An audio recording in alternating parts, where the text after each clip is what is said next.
السلام علیکم ورحمۃ اللہ وبرکاتہ نحمده ونصلی علی رسولہ الکریم اما بعد قابل قدر محترم حضرات، معزز نوجوان ساتھیوں، جو سلسلہ چل رہا تھا ہفتہ واری درس حدیث میں، وہ سلسلہ تھا خلفائے راشدین کی فضیلت اور ان کی امتیازی شان کے تعلق سے، اور ان میں سب سے پہلے خلیفہ سیدنا ابو بکر صدیق رضی اللہ تعالی عنہ کے تعلق سے احادیث کا ترجمہ ہوا۔ اب آج انشاءاللہ دوسرے خلیفہ سیدنا عمر بن خطاب رضی اللہ تعالی عنہ کے تعلق سے احادیث کا ترجمہ ہوگا، کیونکہ پیارے نبی صلی اللہ علیہ وسلم نے خاص طور سے چاروں خلفائے راشدین کی بڑی عظیم فضیلتیں بیان فرمائی ہیں، لہذا ہم سب کے سامنے وہ فضائل آنا ضروری ہے تاکہ ان کا مقام اور ان کی شان ہمارے دلوں میں رہے اور اس میں اضافہ ہو۔ آج کی روایت جس کے راوی ہیں حضرت ابو ہریرہ رضی اللہ تعالی عنہ، فرماتے ہیں قال رسول اللہ صلی اللہ علیہ وسلم، اللہ کے رسول صلی اللہ علیہ وسلم نے ارشاد فرمایا، لقد کان فی ما قبلکم من الامم، کہ تم سے پہلے جو امتیں گزری ہیں ان میں محدثون، کچھ ایسے اللہ کے نیک بندے ہوتے تھے جو محدث ہوتے تھے۔ محدث کا مطلب ہے اللہ کی طرف سے جنہیں الہام ہوتا ہے، جو چیزیں عام لوگ نہیں سمجھ پاتے یہ لوگ سمجھ جاتے ہیں، اللہ انہیں خصوصی بصیرت عطا فرماتے ہیں۔ تو جو انبیاء کے بالکل قریبی ہوتے ہیں ان پر اللہ تعالیٰ کا یہ کرم ہوتا ہے کہ ان کے ذریعے اللہ کرامتیں وجود میں لاتے ہیں۔ پیارے نبی صلی اللہ علیہ وسلم نے فرمایا آگے، فَإِن يَكُ فِي أُمَّتِي أَحَدٌ، میری امت میں اگر کوئی محدث شخص ہے، فَإِنَّهُ عمر، تو وہ حضرت عمر بن خطاب رضی اللہ تعالی عنہ ہیں۔ اسی لیے صحابہ خود انہیں ملہم کہتے تھے۔ ملہم یعنی جنہیں الہام ہو جاتا ہے۔ کتنی قرآن کی آیتیں ایسی ہیں کہ آیتیں نازل ہونے سے پہلے ہی حضرت عمر بن خطاب رضی اللہ تعالی عنہ نے بالکل وہی بات ارشاد فرمائی، اور اگلے کچھ لمحوں میں وہی آیت بن کے اتر گئی عرش سے۔ تو انہیں کیسے معلوم کہ یہی بات برحق ہے، کیسے انہوں نے اپنی زبان سے کہہ دیا؟ ایک الہام اللہ تعالیٰ کی طرف سے۔ اسی لیے آگے حدیث آئے گی، حضرت علی رضی اللہ تعالیٰ عنہ فرماتے ہیں کہ عمر بن خطاب رضی اللہ تعالیٰ عنہ کی زبان سے حق بولتا ہے، ان کی زبان وہی کہتی ہے جو عرش پر بیٹھا ہوا رب بول دیا کرتا ہے۔ تو ملہم اور محدث انہیں کہا گیا، الہامی شخصیت۔ ان کا الہام کا ایک بڑا مشہور واقعہ ہے جو تقریباً ہر حدیث کی سیرت کی کتابوں میں لکھا ہوا ہے، بہت سارے لوگ واقف بھی ہوں گے۔ سن 24 ہجری جب حضرت عمر بن خطاب رضی اللہ تعالیٰ عنہ کا دور خلافت تھا، آپ کے اس دور خلافت میں مختلف جہاد ہو رہے تھے، عراق میں، ایران میں، روم کی سرحد پر، پھر عراق میں بھی الگ الگ جگہوں میں الگ الگ مجاہدین جہاد کر رہے تھے۔ ایک لشکر تھا عراق میں جس کا سپہ سالار، جس کا کمانڈر ساریہ نام کا شخص تھا۔ ساریہ تابعین میں سے ہے یہ۔ حضرت عمر بن خطاب رضی اللہ تعالیٰ عنہ نے انہیں کمانڈر اور سپہ سالار بنا کے ایک خاص مہم پہ روانہ کیا تھا عراق میں، اور وہاں وہ لشکر بہت زیادہ کامیابی حاصل نہیں کر رہا تھا، بلکہ ایک وقت ایسا آ گیا تھا کہ اب دشمن اس پر مکمل غالب آ رہے تھے اور وہ ہارنے والا تھا۔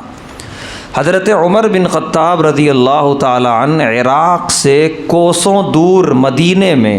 مسجد نبوی میں منبر نبوی پہ خطبہ دے رہے تھے جمعہ کا۔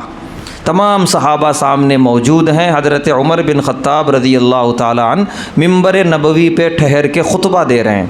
خطبے کے دوران اچانک انہوں نے بیچ میں ایک خطبے سے ہٹ کے ایک جملہ کہہ دیا، 3 مرتبہ کہا، یا ساریہ الجبل، یا ساریہ الجبل، یا ساریہ الجبل،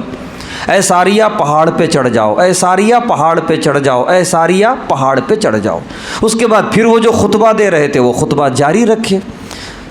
کتابوں میں لکھا ہے التفت بعض الناس، صحابہ جو سامنے بیٹھے ہیں وہ ایک دوسرے کو دیکھنے لگے کہ یہ بیچ میں یہ کیا کہا انہوں نے۔ حضرت عمر بن خطاب رضی اللہ تعالی عنہ نے خطبہ ختم ہوا، نماز ختم ہوئی، حضرت علی رضی اللہ تعالی عنہ نے سب سے پہلے سوال کیا کہ آپ آج خطبے میں کیا کہا آپ نے؟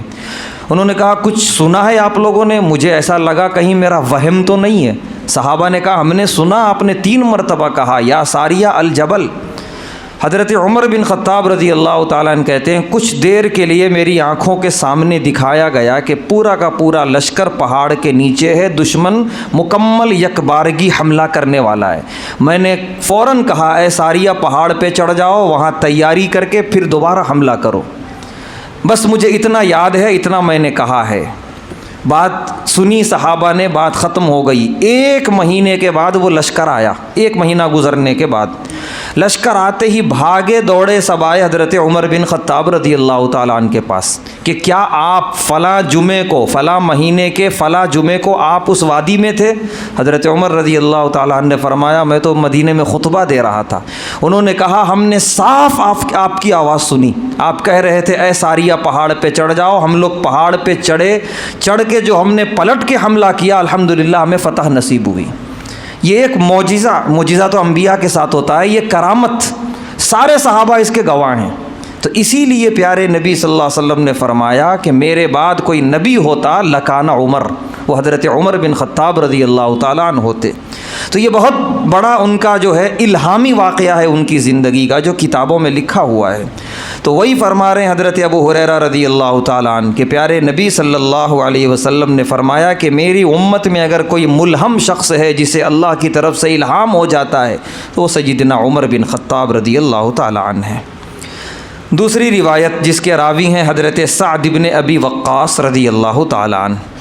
فرماتے ہیں استأذن عمر بن الخطاب رضی اللہ تعالیٰ عنہ کہ ایک مرتبہ حضرت عمر بن خطاب رضی اللہ تعالیٰ عنہ نے اجازت طلب کی پیارے نبی صلی اللہ علیہ وسلم کی خدمت میں حاضر ہونے کے لیے،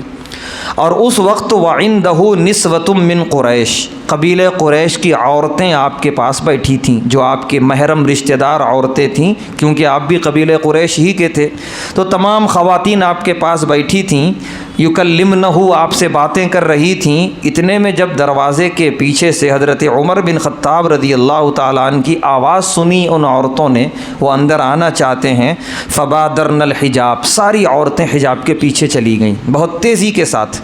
حضرت عمر بن خطاب رضی اللہ تعالیٰ عنہ داخل ہوئے، پیارے نبی صلی اللہ علیہ وسلم یضحک، مسکرا رہے تھے سیدنا عمر بن خطاب رضی اللہ تعالیٰ عنہ کو دیکھ کر۔ تو حضرت عمر بن خطاب رضی اللہ تعالیٰ عنہ سے پیارے نبی صلی اللہ علیہ وسلم نے، حضرت عمر بن خطاب رضی اللہ تعالیٰ عنہ نے پیارے نبی صلی اللہ علیہ وسلم سے پوچھا اضحک اللہ سنک یا رسول اللہ، اللہ آپ کو ہنستا رکھے، آپ کس وجہ سے مسکرا رہے ہیں، وجہ کیا ہے خوشی کی؟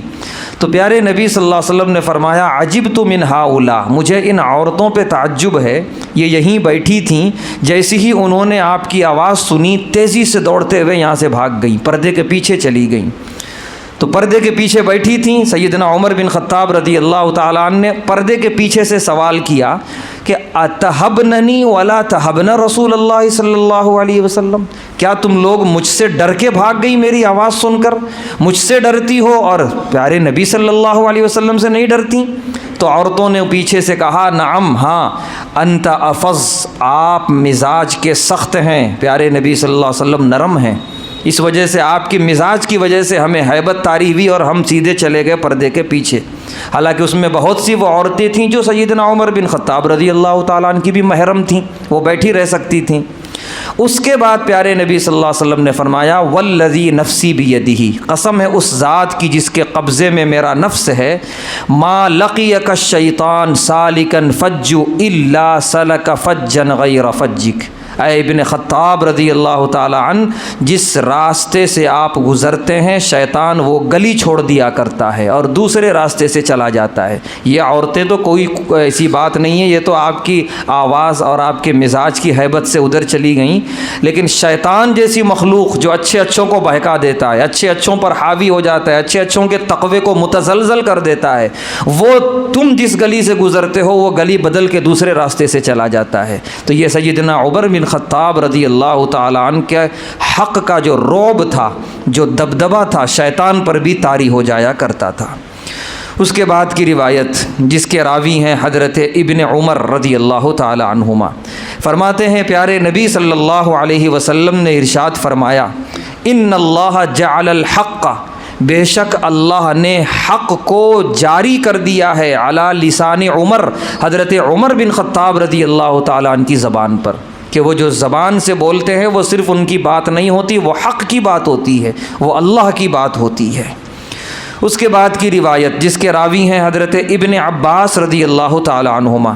فرماتے ہیں پیارے نبی صلی اللہ علیہ وسلم مکی زندگی میں کانا یدعو، یہ دعا کیا کرتے تھے، اللہم اعز الاسلام، اے اللہ اسلام کو عزت بخشیے، بِأَبِي جہل، یا تو ابو جہل کے ذریعے، او بعمر بن الخطاب، یا حضرت عمر بن خطاب رضی اللہ تعالیٰ عنہ کے ذریعے، یعنی ان دونوں میں سے کسی ایک کو اسلام کی دولت دے دیجئے، انشاءاللہ اسلام کو بڑی عزت ملے گی۔ چنانچہ اس دعا میں اللہ نے سیدنا عمر بن خطاب رضی اللہ تعالیٰ عنہ کے حق میں یہ دعا قبول کی، اور انہوں نے ایمان قبول کیا اور ابو جہل نے قبول نہیں کیا۔ خود حضرت عبداللہ بن مسعود رضی اللہ تعالیٰ عنہ فرماتے ہیں کہ ایک دن بازار میں یوں ہی چل رہا تھا،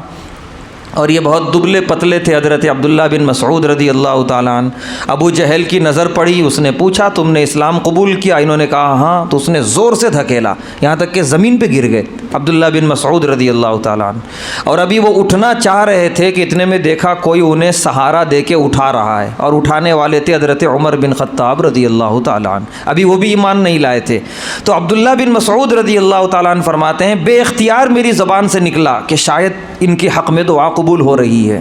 تو دعا سنتے تھے وہ پیارے نبی صلی اللہ علیہ وسلم کی زبان سے۔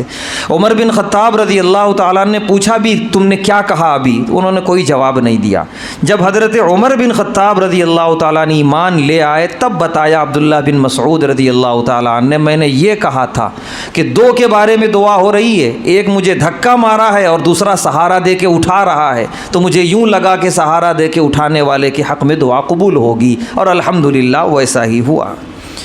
اس کے بعد کی روایت جس کے راوی ہیں حضرت عقبہ بن عامر رضی اللہ تعالی عنہ، فرماتے ہیں قال النبی صلی اللہ علیہ وسلم، اللہ کے نبی صلی اللہ علیہ وسلم نے ارشاد فرمایا لو کان بعدی نبی لکان عمر بن الخطاب، کہ اگر میرے بعد کوئی نبی ہوتا تو وہ سیدنا عمر بن خطاب رضی اللہ تعالی عنہ ہوتے۔ یہ بڑی شان کی بات ہے سیدنا عمر بن خطاب رضی اللہ تعالی عنہ کے لیے کہ اتنی بڑی فضیلت پیارے نبی صلی اللہ علیہ وسلم نے بیان فرمائی، اور خاص طور سے حضرت عمر بن خطاب رضی اللہ تعالی عنہ نے جو خطبے دیے ہیں اپنی زندگی میں دور خلافت میں، اور ان خطبوں میں جو پیشین گوئیاں کی ہیں کہ آخر زمانے میں کیا ہوگا، کیسے ہوگا، مسلمانوں کو کیسے عزت ملے گی، پھر مسلمان کیسے نیچے کی طرف آئیں گے، آج 1400 سال کے بعد وہ خطبے پڑھے تو بالکل یوں لگتا ہے کہ کوئی صحابی نہیں کسی نبی نے پیشین گوئی کی ہو، ایسی پیشین گوئیاں ہیں سیدنا عمر بن خطاب رضی اللہ